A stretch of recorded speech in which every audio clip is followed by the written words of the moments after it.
So welcome to my stand. This is my project, Unlocking Imaginations and Developing Computation Thinking Skills Through Primary Science. So essentially in Ireland, we have a digital strategy. So every school has to follow it, have a digital program in place with different class levels. I taught 5th class last year, so 10 to 13-year-olds. They loved it. I introduced BBC Microbit to them, little hand-sized computer. Some children loved it. Some children were kind of scared of it. And I didn't exactly know why, even though I broke it down loads. What I was realizing was they were handed this mini computer at 10 years old and they were told to just go with it, where some of them hadn't had exposure to computational skills before, or any kind of approaches or ways to deal with technology. So my project essentially is bringing the children with us on this journey of approaches and skills. So by the time they get to 10 years old, they're not bombarded, or they don't feel scared of technology. So we have that retention, especially from girls. So we start off in the junior, senior infants, 4 to 6 years old.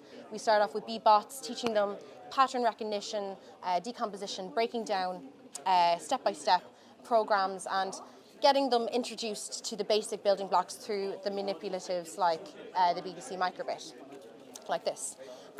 So we have forward, back, turn right, turn left, and we can just input the program and it'll go its way. But the children absolutely love this. And from there, then we move on to Scratch Junior. So this is for 6 to 9-year-olds, so 1st and 2nd class.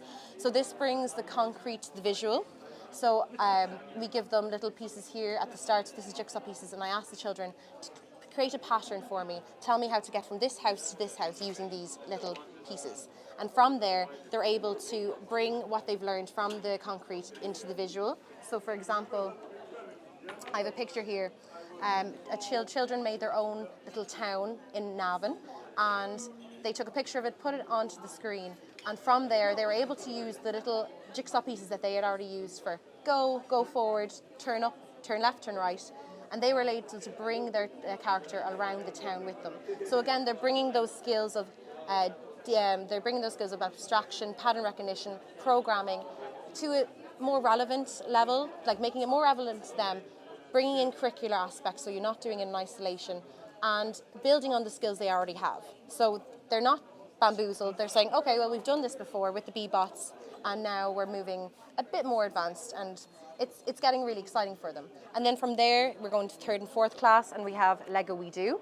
So this is again using the same kind of skills that we already have. We have a motor here, and we have wheels, and we have a Bluetooth connector. So we can use the same coding and programs and the same problem-solving skills that we've already used before. You can see here the children are making it, and we've done a lesson on speed. So we were talking about how fast can something go, and then I used it with surfaces, and rough or soft surfaces. Can it go faster, or can it go slower? They really enjoyed the competitiveness of it, but again, they were using their codes from earlier. You can see here the child has their code out, and they're building on it, building on the school's skills they've already had: decomposition, abstraction, pattern recognition, and then by the time they get to 5th and 6th class, which is 10 to 13-year-olds, they have those skills. They have those approaches already instilled in them, so they're able to go from the absolute manipulatives and concrete to the abstract, and they're able. This was a